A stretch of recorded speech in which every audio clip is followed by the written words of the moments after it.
Literal na sinuwerte ang Gilas Pilipinas dahil hindi napansin ng mga referee na traveling pala itong si Justin Brownlee at ang mainit na pagkakapanalo ng Gilas Pilipinas kontra sa Saudi Arabia. Tara mga idol, isa-isay natin dito yung pag-usapan para sa ating video na ito.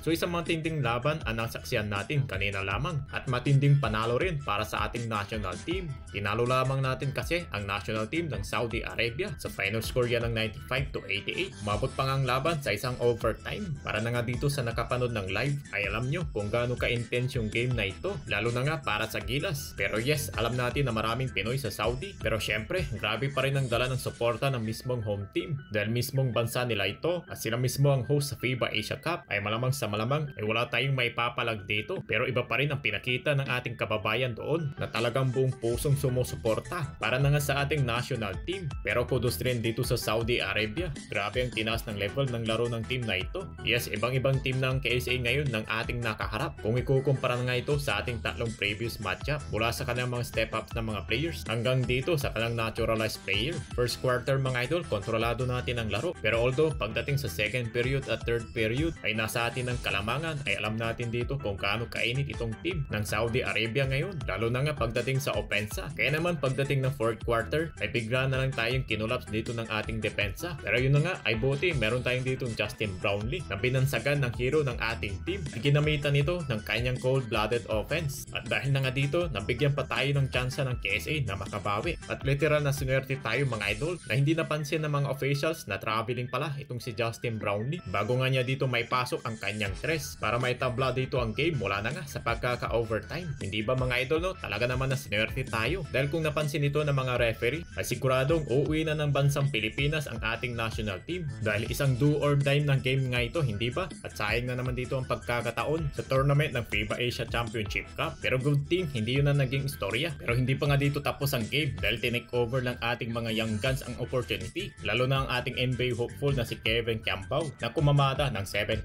points. Habang ang defensive player naman natin na si AJ Edu ay nagtala ito ng double-double figures na scoring 17 points at 11 rebounds. Pero heto na nga, si Justin Brownlee talaga ang naging hero ng ating Pilipinas this game, nang kung saan ay kumamada ito ng malamonster na figures, scoring 29 points, 4 rebounds at 5 assists. At dahil na nga sa ginawa ni JB sa game na ito, lalo na ang kanyang ginawa na tres na panabla, ay masasabi natin na marami talagang bumilib dito, lalong-lalo na nga dito sa ating mga kapwa Filipino fans. Ang next game ng ating Gilas Pilipinas ay kontra naman dito sa national team ng Australia na masasabi natin na isa sa mga pinakamalakas na national team dito na nga sa tournament ng FIBA Asia Cup. Sana manalo ang ating Gilas Pilipinas.